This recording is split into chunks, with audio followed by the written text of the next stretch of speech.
ये क्या है, सबसे पहले हमारा आईटीआई का trade electrician, fitter, diesel, mechanical सभी की ड्राइंग हमारी एक जैसी समान होती है।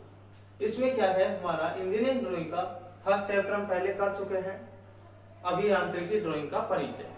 अब सेकंड चैप्टर आता है हमारा इंजीनियरिंग ड्राइंग के औजार व उपकरण, यानी कि हमने ड्राइंग बनाई तो ड्राइंग बनाते समय क्या है कि हम औजार उपकरण का भी यूज करेंगे। ड्राइंग का पता होना चाहिए क्या है क्या नहीं है, तो उसके लिए जो हमारे उपकरण हैं उनके बारे में आज हम चर्चा करेंगे। तो उपकरण में क्या होता है, जैसे कि सबसे पहले हमको चाहिए ड्राइंग बोर्ड। सबसे पहले हमारा होता है ड्राइंग बोर्ड।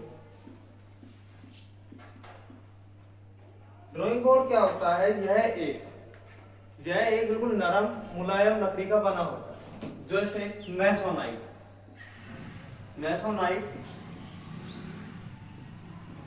नामक एक लकड़ी का ये बना होता है। इसमें क्या होती है, बिल्कुल पतली समतल लकड़ी की पट्टियां होती हैं, जैसे 10-5 पट्टियों को हम एक साथ में लगा के और उनके नीचे 2 पट्टियां सपोर्ट के लिए पेचों की सहायता से कस देते हैं। तो ड्राइंग बोर्ड में क्या होता है, जो मैसोनाइट नामक हमारी नरम मुलायम जो लकड़ी होती है उसका उपयोग किया जाता है। अब ड्राइंग बोर्ड का जो साइज होता है, जो ड्राइंग बोर्ड का हमारा साइज होता है वो लंबाई, चौड़ाई और ऊंचाई पर निर्भर करता है।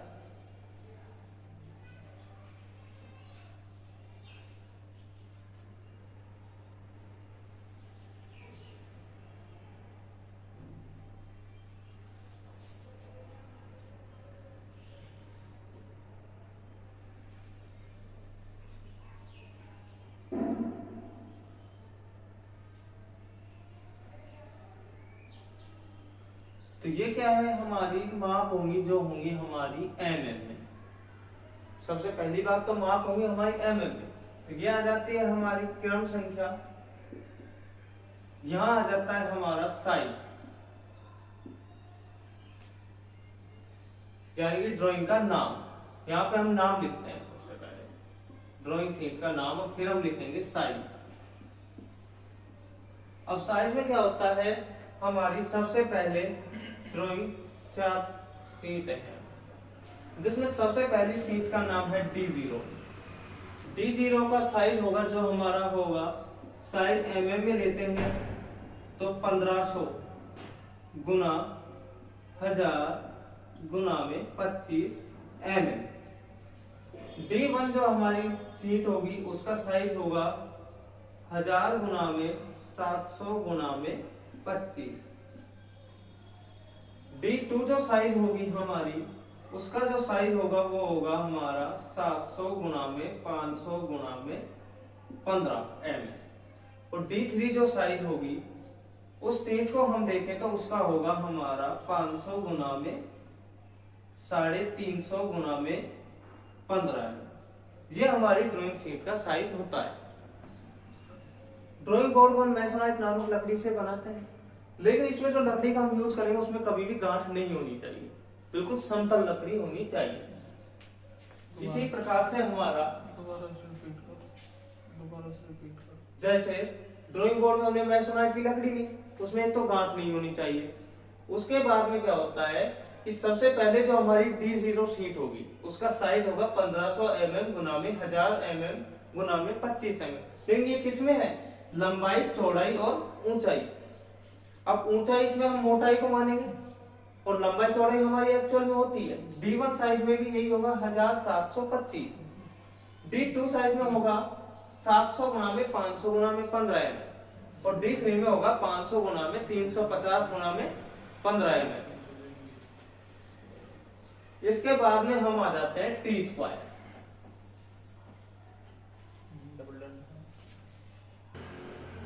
सेकंड लिया हमने T²। भाई पहला टूल हमारा हो गया ड्राइंग बोर्ड, सेकंड लिया हमने T²। इसमें क्या होता है कि 2 पार्ट होते हैं इसके, शंक तथा ब्लेड, जिसको हम एक्चुअली इस तरीके से बनाते हैं। ये इस तरीके का बना होता है, तो इसको पेचों की सहायता से कस दिया जाता है। ये भी नरम लकड़ी का ही बना होता है। इसमें क्या होता है कि इससे हम समकोण को माप सकते हैं, यानी 90 डिग्री। अब इसमें भी साइज होते हैं, जिस प्रकार इसके D0, D1, D2 D3 ऐसे ट्राई स्क्वायरिंग का होता है T0 T1 T2 और T3। फिर इसके भी साइज कितने होंगे mm में।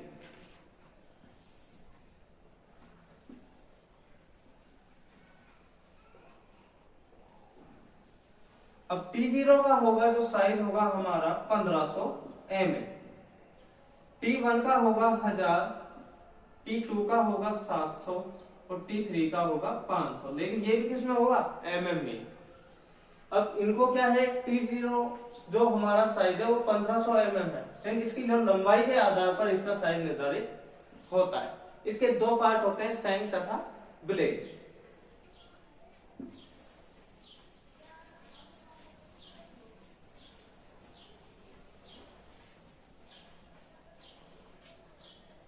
नेक्स्ट ले लेते हैं हम चांदा, जिसको बोलते हैं प्रोटेक्टर। ये सेल्यूलाइड नामक पारदर्शी प्लास्टिक का बना होता है। इसमें क्या होता है, हम कोणों को मापने के लिए इसका उपयोग करते हैं। तो ये दो प्रकार का होता है, तो अर्धचंद्राकार और एक पूरा वृत्त के आकार, जिसमें होता है 360 डिग्री तक का कोण हम माप सकते हैं और अर्धचंद्राकार में माप सकते हैं केवल 180 डिग्री। अब इसमें क्या होता है कि ये एक पारदर्शी प्लास्टिक का बना होता है, तो इसका उपयोग हम कोण मापने के लिए करते हैं। उसी तरीके से एक स्केल होता है।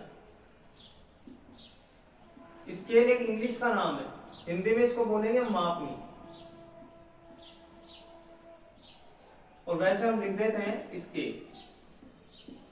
ये भी पारदर्शी प्लास्टिक का बना होता है, इससे हम लंबाई मापने के लिए यूज करते हैं। एक आ जाता है हमारा फ्रेंच कर्व। इसका मापनी हमारी होगी, तो इसमें क्या होगा कि इस तरीके से कुछ इसकी आकृति होती है। तो इसमें क्या होते हैं, नंबर लिखे होते हैं 1 2, तो इसमें हम माप सकते हैं। भाई इसमें क्या होता है 25.4 mm का 1 इंच बनता है, 10 mm का 1 सेंटीमीटर बनता है, 30 सेंटीमीटर का 1 फीट बनता है और 100 सेंटीमीटर का 1 मीटर बनता है। तो इस तरीके से हम इसको माप सकते हैं। उसी तरह हमारा जो नेक्स्ट पार्ट आ जाता है वो आ जाता है फ्रेंच कर्व।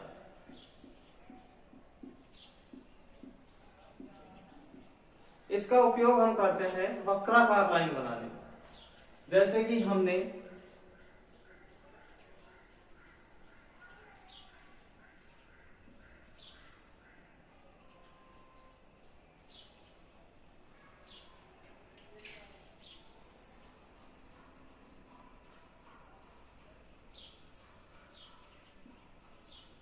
ये फ्रेंच कर्व की आकृतियां, यानी इससे हम क्या है वक्राकार लाइन बना सकते हैं। ये भी सेल्यूलाइड प्लास्टिक का ही बना होता है। अब आ जाती है हमारी रबर। इसको बोलते हैं हम इरेजर। इसका उपयोग करते हैं मिटाने के लिए। रबर एक चौकोर आकृति की होती है ऐसी, इसका हम पेंसिल से लिखे हुए को मिटाने के लिए यूज करते हैं। नेक्स्ट आ जाता है हमारा कटर, जिसको बोलते हैं शॉर्पनर। इसका उपयोग करते हैं हम पेंसिल को छीलने के लिए।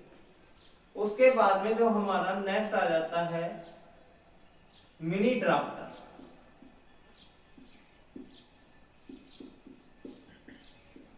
मिनी ड्राफ्टर का उपयोग हम करते हैं कि मशीन होती है ये, जिससे हम क्या करते हैं कि हमारी ड्राइंग को, जैसे सेट स्क्वायर से बना है काफी समय लग जाता है, लेकिन इससे क्या है हम कम समय में बना सकते हैं। तो एक मशीन की तरह इसका यूज हम कर रहे हैं। उसके बाद में जो हमारा आता है सेट स्क्वायर। इसका यूज हम सबसे ज्यादा करते हैं ड्राइंग में। क्यों करते हैं? क्योंकि एक कोण पे निर्धारित होता है। इसको हम 30 डिग्री, 45 डिग्री, 60 डिग्री और 90 डिग्री इसमें हम ले सकते हैं, और ये हमेशा 2 सेट में ही उपलब्ध होगा हमको, यानी कि 2 सेट पर काम करता है। अब सेट स्क्वायर जो हमारा होता है उसकी आकृति लगभग ऐसी होती है। ये जैसे 30 डिग्री का कोण हो गया, ये 90 डिग्री हो गया, ये 60 डिग्री हो गया, ये हल्का सा तिरछा आता है। ऐसे ही दूसरा जो सेट स्क्वायर होगा वो इस प्रकार का होगा, जिसमें ये कोण 45 डिग्री के होंगे, और इससे 90 डिग्री माप सकते हैं, इससे 45 डिग्री, इसको हम काम में लेते हैं। इसके बाद में नेक्स्ट हमारी आ जाती है पेंसिल।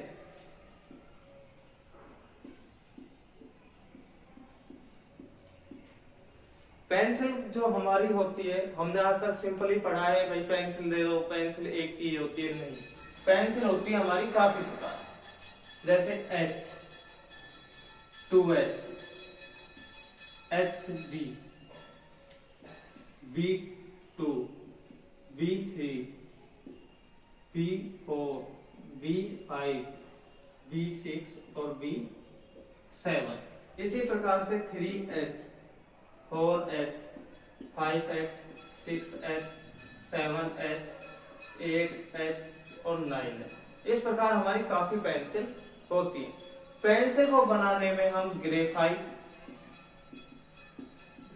प्लस कैलोइन नामक पदार्थ को मिलाते हैं, तब हमारी पेंसिल बनती है। लेकिन क्या होता है कि पेंसिल में यदि मैं ग्रेफाइट की मात्रा बढ़ा दूं, भाई यदि मैं ग्रेफाइट की मात्रा बढ़ा दूं तो पेंसिल की मुलायमता बढ़ती है। यानी कि मेरे पास ये पेंसिल में इधर ग्रेफाइट की मात्रा बढ़ाऊंगा तो मुलायमता बढ़ेगी, और कैलोइन की मात्रा मैं बढ़ा दूं, यदि पेंसिल के अंदर कैलोइन की मात्रा बढ़ा दूं तो कठोरता बढ़ेगी। यानी जो हमारी H की पेंसिल वो हल्की चलेगी, B की डार्क चलेगी। तो मेनली जो हम यूज करते हैं H, 2H और HB, इनको यूज करते हैं। यह आती है हमारी मीडियम ग्रेड की पेंसिल। तो इसमें क्या होता है, कैलोइन ग्रेफाइट नामक पदार्थ मिलाकर हम पेंसिल बनाते हैं, और पेंसिल से कैलोइन की मात्रा यदि पेंसिल में बढ़ाओगे तो पेंसिल की कठोरता बढ़ेगी, और ग्रेफाइट की बढ़ाओगे तो मुलायमता बढ़ेगी। जैसे हम पढ़ते हैं, शायद आपने पढ़ा भी होगा कि लेड पेंसिल जो होती है, जिसको हम बोलते हैं लीड पेंसिल। अब इसका एक क्वेश्चन बहुत ज्यादा आता है कि लीड पेंसिल में लेड की मात्रा कितनी होती है, तो ये होती है हमारी 0%। लेकिन आजकल क्या है, जैसे हम पढ़ते हैं लीड पेंसिल में लेड की मात्रा, तो हम सोचते हैं लीड पेंसिल लेड तो होगा, हम उसमें कुछ भी कर देते हैं, लेकिन वो गलत है, जबकि 0%। तो उसी तरह हमारी पेंसिल में ग्रेफाइट और कैलोइन की मात्रा मिलाई जाती है। ग्रेफाइट को बढ़ाओगे मुलायमता बढ़ जाएगी, कैलोइन को बढ़ाओगे कठोरता। तो इस प्रकार हमारा सेकंड चैप्टर जो औजार उपकरण का ये खत्म हुआ। नेक्स्ट हम पढ़ेंगे कि किस तरीके से इसका यूज करते हैं।